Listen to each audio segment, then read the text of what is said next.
Hey guys, Algebra 1, Topic 11, Student Activity Sheet 3, Exploring Linear Combination. If you remember back, I told you that your teachers may also refer to this as elimination. Elimination. We'll find out in a minute here why it's called elimination. Okay. So they asked us to solve this first problem using our linear combination. So what linear combination means, guys, is combine. It combine the two lines together. Well, combining, we add. So I'm going to add these two lines up here. X and 3x make 4x. Positive 2 plus a negative 2 is a 0y. And 12 plus negative 4 is 8. Okay. What happened here? That 0y eliminates. Anything times 0 is 0. So what we get here is 4x equals 8. Okay. And when we solve that, x equals 2. Okay. We got to pick an original equation. So one of the original, guys, I don't know about you guys, but that first equation looks a little bit easier to me. We are now going to substitute what that what that x was into the x in the problem. So instead of saying x plus 2y, we're going to say 2 plus 2y is 12, 2y equals 10, y equals 5. Okay, so my answer that I would get here, x equals 2, y equals 5. What property allowed us to combine these two equations into one? That is the addition property of equality. Not too concerned about you guys knowing that part, but we added them. That's where they get the addition from. Okay. Why did this combine so easily? Okay.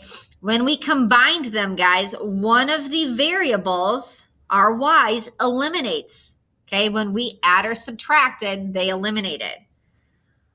What happens if the coefficients don't add or subtract? Okay, well, all we're going to do is we are going to multiply. We're going to manipulate the equation so that one or both of the coefficients are opposites. When I mean opposites, I mean like a negative 2 and a positive 2, or a positive 4 and a negative 4. Okay. Question 5. Okay, on question 5, they want us to use linear combination to solve this. Okay, there's two different ways we can start. First thing I notice, guys, if you look at the x's, they're not opposites. If I look at the y's, they're not opposites. Neither one would eliminate if we combined these equations together. So they want us to eliminate the x's. In order to eliminate the x's, guys, what I need to do is say, how can I make these x's be the same but opposites? Okay, so what I'm going to do is I know that 2 can turn into a 4 by multiplying it. I need one to be negative though, so I'm going to multiply this by negative 2. With that, my top equation turns into negative 4x minus 18y equals negative 24. When I combine these two equations together now, my x's eliminate. And I'm left with negative 15y equals negative 30 and a equals 2. Now I'm going to go back to use an original equation, guys. That's a y, so I'm going to replace the y in the original equation with the 2. So I get 2x plus 9 times 2 is 12. Okay, and when I solve that, I get that x is negative 3. Okay, now they want us to do the same thing, but instead of doing the x's like we did up here, they want us to look at the y's. So I look at my y's and I say, well, how can I turn one y into the other? That bottom 3y can become a 9 by multiplying it by 3. And then I want it to be opposite, so I'm going to multiply it by negative 3. Okay, my top equation stayed the same. My bottom equation became negative 12x minus 9y equals 18. Every item got multiplied by that negative 3. When I combine and solve, I get that x equals negative 3. Go back, I got the x this time, so I had to plug it into the x in the original equation. And I get that y equals 2. Same thing, up here, I got negative 3 comma 2 is my answer. Down here, negative 3 comma 2. Doesn't matter which way you do it, they both work. Okay, You're going to go through number 6 and 6. 6 is long, guys. 6 has a couple parts to it. And 7 and 8, 9 and 10 with your teachers. Let's take a look at question 11. Okay.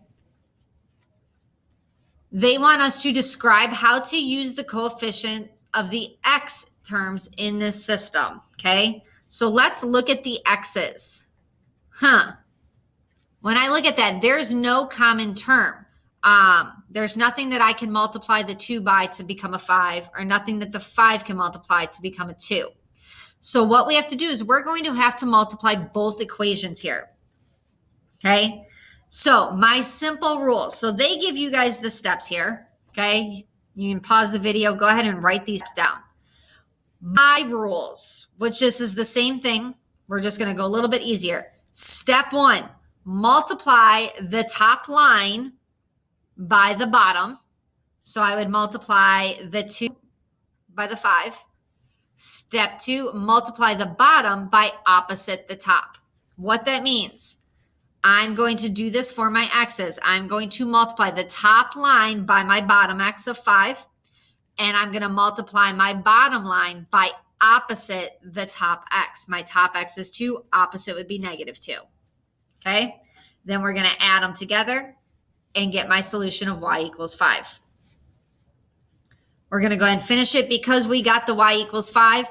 We're going to go back, guys, use one of the original equations, plug it in. Here's my y, and I get that x equals -2.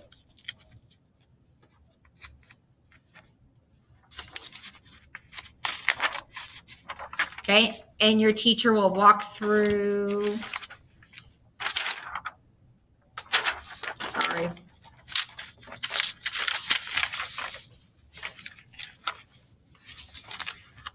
Your teacher will walk through number 13 with you.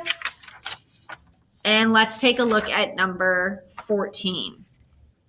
Okay, on number 14, there are 4 different ways that we could solve this, guys.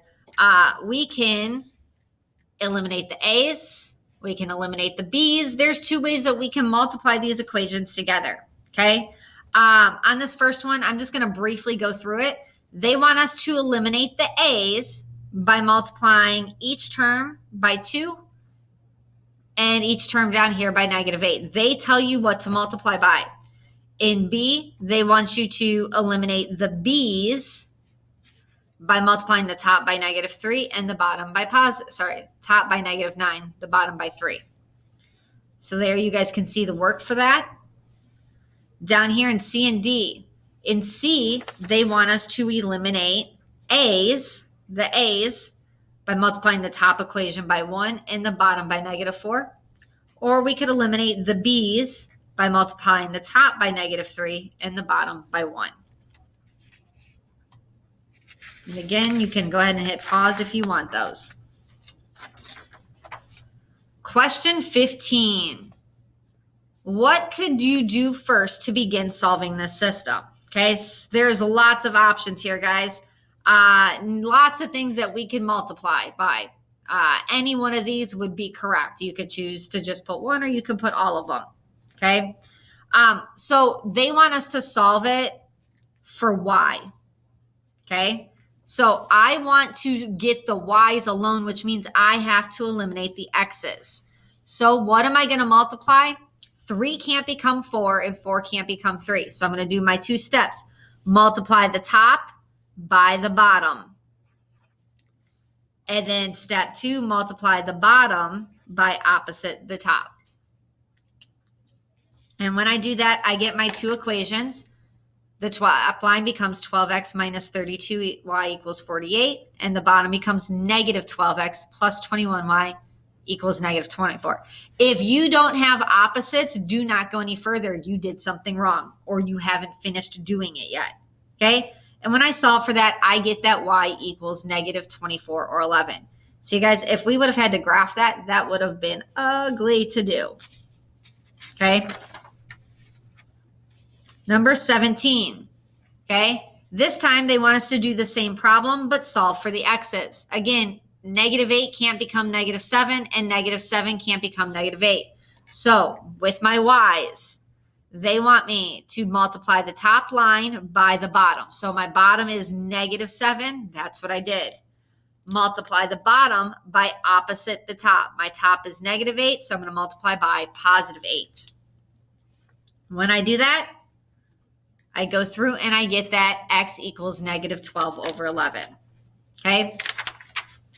My steps for solving using linear combination or again, elimination. Step 1, as necessary, eliminate the coefficient of one variable. This may already be set up just like the other one. Sometimes, guys, we can skip steps. Step 2, solve for the variable by combining or adding the two equations together. Step 3, substitute that answer into one of the original equations and solve for your second variable. Step 4, check your solution. Okay? The rest of these problems are for you to do with your teachers in class. Have a great day.